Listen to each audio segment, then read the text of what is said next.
আগের সব দ্বন্দ্ব ভুলে ভারত ও রাশিয়ার সাথে জোট বাঁধতে যাচ্ছে চীন।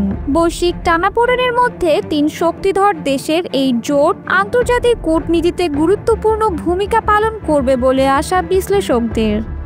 贯彻中华人民共和国香港特别行政区维护国家安全法，会同最高人民法院国家আরআইসি জোটটি পাকাপোক্ত করতে রাশিয়ার পক্ষ থেকে ইতোমধ্যেই আহ্বান জানানো হয়েছে। চীনও জানিয়েছে স্পষ্ট সমর্থন। এখন নজর ভারতের অবস্থানের দিকে। রুশ উপপররাষ্ট্রমন্ত্রী আন্দ্রেই রুদেনকো বলেছেন, চীন ও ভারতের সঙ্গে আলোচনায় আমরা আশাবাদী। এই কাঠামো আমাদের কাছে অত্যন্ত গুরুত্বপূর্ণ, কারণ এটি এমন তিনটি গুরুত্বপূর্ণ দেশের যৌথ উদ্যোগ যারা ব্রিক্সেরও প্রতিষ্ঠাতা সদস্য। তার এই বক্তব্য আরআইসি পুনরায় সক্রিয় করার কূটনৈতিক তাগিদকেই নির্দেশ করে। বান্ডেল থাকলে প্রতি সেনমানিতে টাকা বাঁচবে। বিকাশ সেনমানি বান্ডেল কিনে জিতুন প্রতি লেনদেনে। রুদেনকোর মন্তব্যের জবাবে চীনের পররাষ্ট্র মন্ত্রণালয় বলেছে, এই সহযোগিতা শুধু নিজ নিজ দেশের জন্য নয়, বরং আঞ্চলিক ও বৈশ্বিক শান্তি ও স্থিতিশীলতার জন্যও এটি সহায়ক। ভারত ও রাশিয়ার সঙ্গে ঘনিষ্ঠ যোগাযোগে চীন প্রস্তুত। সম্প্রতি সাংহাই কোঅপারেশন অর্গানাইজেশনের বৈঠকে অংশ নিতে চীন সফর করেন ভারতের পররাষ্ট্রমন্ত্রী এস জয়শঙ্কর। সেখানে তিনি বৈঠক করেন চীনের পররাষ্ট্রমন্ত্রী ওয়াং ই ও রাশিয়ার পররাষ্ট্রমন্ত্রী সের্গেই লাভরভের সঙ্গে। এই কূটনৈতিক বৈঠককে বিশ্লেষকরা আরআইসি পুনরুজ্জীবনের ইঙ্গিত বলেই মনে করছেন। তবে বাস্তবতা হলো 2019 সালের পর কোভিড-19 এবং 2020 সালে পূর্ব লাদাখ সীমান্ত সংঘর্ষের পর থেকে কার্যত বন্ধ হয়ে যায় এই জোটের কার্যক্রম।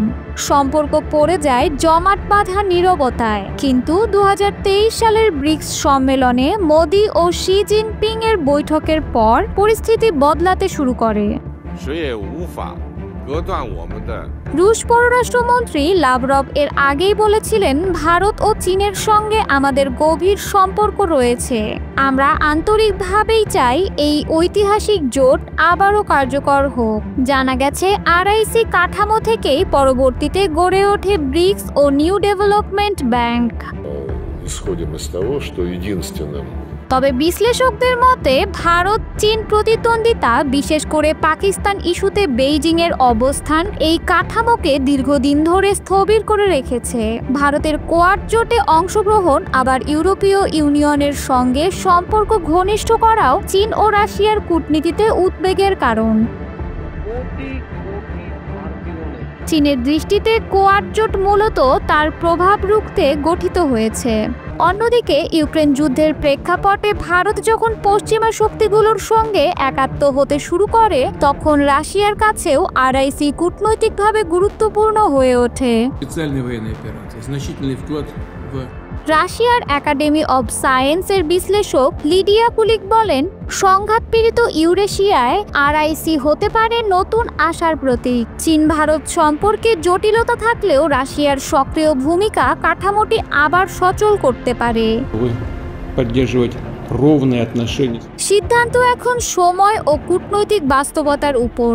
আরআইসি পুনরায় সক্রিয় হলে শুধু দক্ষিণ ও মধ্য এশিয়া নয়, পুরো ইউরেশিয়া অঞ্চলে একটি নতুন ভূরাজনৈতিক ভারসাম্য প্রতিষ্ঠিত হতে পারে।